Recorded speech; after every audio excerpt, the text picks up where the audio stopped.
দেশের রাজনীতিতে নেমে এসেছে গভীর শোকের ছায়া। মারা গেলেন বাংলাদেশের প্রথম নারী প্রধানমন্ত্রী বেগম খালেদা জিয়া। 23 নভেম্বর ফুসফুসের সংক্রমণ থেকে শ্বাসকষ্ট নিয়ে হাসপাতালে ভর্তি হয়েছিলেন খালেদা জিয়া।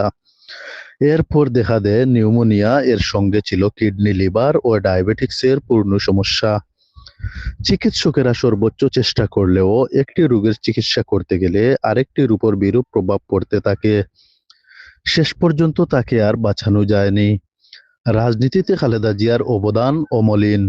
সংকটে নেতৃত্ব দেওয়া, দেশের অগ্রগতির জন্য অবিরাম পরিশ্রম এবং সাধারণ মানুষের প্রতি সহমর্মিতার জন্য তিনি স্মরণীয় হয়ে থাকবেন। জুলাই অভ্যুত্থানের ক্ষমতাচ্যুত আওয়ামী লীগ সরকার আমলে 2 মামলায় খালেদা জিয়াকে সাজা দেয়া হয়েছিল। 2 বছরের বেশি সময় কারাগারে বন্দী ছিলেন। 2020 সালের 25 মার্চ তৎকালীন সরকারের নির্বাহী আদেশে তার সাজা স্থগিত করে শর্ত সাপেক্ষে মুক্তি দেয়। তারপর 6 মাস পর পর আবেদনের পরিপ্রেক্ষিতে তার সাজা স্থগিত করে মুক্তির মেয়াদ বাড়িয়েছিল সরকার। যদিও চিকিৎসার জন্য তাকে বিদেশ যেতে দেওয়া হয়নি। অভ্যুত্থানে আওয়ামী লীগ সরকার পতনের পর খালেদা জিয়া মুক্তি পান। গত 8 জানুয়ারি চিকিৎসার জন্য যুক্তরাজ্য যান তিনি। 4 মাস পর 6 মে দেশে ফিরেন। দেশের বাইরে আমার কোনো ঠিকানা নেই, এটাই হলো আমার ঠিকানা। এই দেশ, এই দেশের মাটি, মানুষই আমার সবকিছু। কাজে আমি দেশের বাইরে যাব না। আমি বলেছি আমার কিছু চাই না, আমি এখন জনগণের জন্য, দেশের জন্য, মানুষের জন্য কাজ করতে চাই।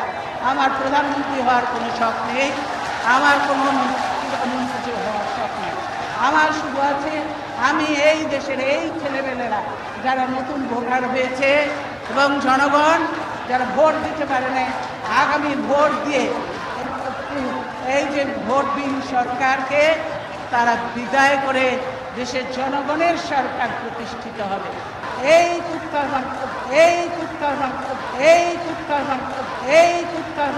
দেশের বাইরে আমি যাব না, কারণ দেশের বাইরে আমার কোনো ঠিকানা নাই, আমার কোনো কিছু নেই। দেশের বাইরে আমি যাব না, এই দেশেই আমি থাকবো, এই দেশেই আমার জন্মস্থান, এই দেশেই আমার মৃত্যু হবে, এই দেশের মানুষের কাছে মধ্যেই আমি বেঁচে থাকতে চাই। সেজন্য আমি যাইনি, যার জন্য আমার ছেলে দুটাকে নির্যাতন সহ্য করতে হয়েছে।